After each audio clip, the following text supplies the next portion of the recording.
Private travels బస్సులది దారుణమైన దందా. Luxury పేరుతో డబ్బు దండుకోవడమే ట్రావెల్స్ యజమానుల ఎజెండా. అందుకోసం ఎంతకైనా తెగిస్తారు. కాలం చెల్లిన డొక్కు బస్సులకు రంగులేసి రోడ్ల మీదకి వదులుతున్నారు. ఎక్కడో రిజిస్ట్రేషన్ అవుతాయి, ఇంకెక్కడో తిరుగుతుంటాయి. డ్రైవర్లకు ఎక్స్పీరియన్స్ ఉండదు. వాటినే బాడుగా తిప్పుతున్నారు యజమానులు.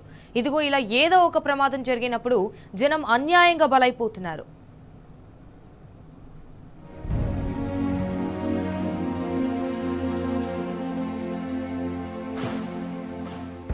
కావేరీ ట్రావెల్స్ బస్సులో కాలిపోయిన బతుకులకు జవాబుదారి ఎవరు? కాలం చెల్లిన డొక్కు బస్సుకు పర్మిషన్లు ఇచ్చిన పాపం ఈ పాలకులది కాదా?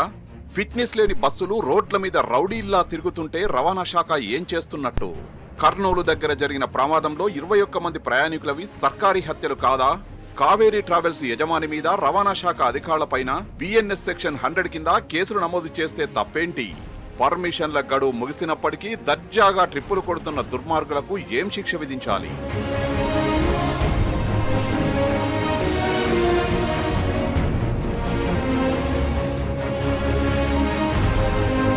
ప్రమాదంలో కాలిపోయిన Kaveri travels bus number DD01N9490 కేంద్రపాలిత ప్రాంతం డామండయ్యూలో రిజిస్టర్ అయ్యింది.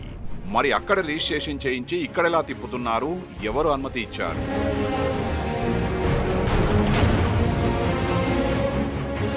నిజానికి ఈ బస్సు ఫిట్నెస్ వ్యాలిడిటీ 2025 మార్చి 31 నాడే ముగిసింది. గడువు దాటి 6 నెలలు గడుస్తున్నా బస్సును దర్జాగా తిప్పుతున్నారు. 3 జూలై 27వ తేదీనే ముగిసింది. 26 నెలలుగా నేషనల్ పర్మిట్ లేకుండానే రోడ్ల మీద తిరుగుతోంది ఆ బస్సు. ఎంత నిర్లక్ష్యం! ఏఐటీపీ ఆథరైజేషన్ వ్యాలిడిటీ కూడా 20 నెలల కిందటే ఖతమైంది. దానికి రెన్యువల్ దిక్కులేదు. ఎంత ఘోరం! కావేరీ ట్రావెల్స్ బస్సుపై తెలంగాణలో 23,000 రూపాయల ఫైన్ ఉంది. అది కట్టకుండానే నడిపిస్తున్నారు. తెర వెనుక ఎవరి హెల్ప్ ఉంది? ఇవన్నీ చూశాక ఏమనిపిస్తోంది? రోడ్ల మీద తిరగడానికి ఎలాంటి అర్హతలు లేని ఆ బస్సును ఆపి ఉంటే ఇవాళ ఇంత ఘోరం జరిగేదా? ఇన్ని ప్రాణాలు పోయేవా?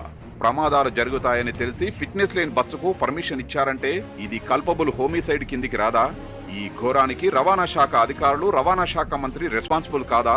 వీళ్ళందరి మీద మర్డర్ కేసులు పెట్టి జైలుకు పంపితే తప్పేముంది?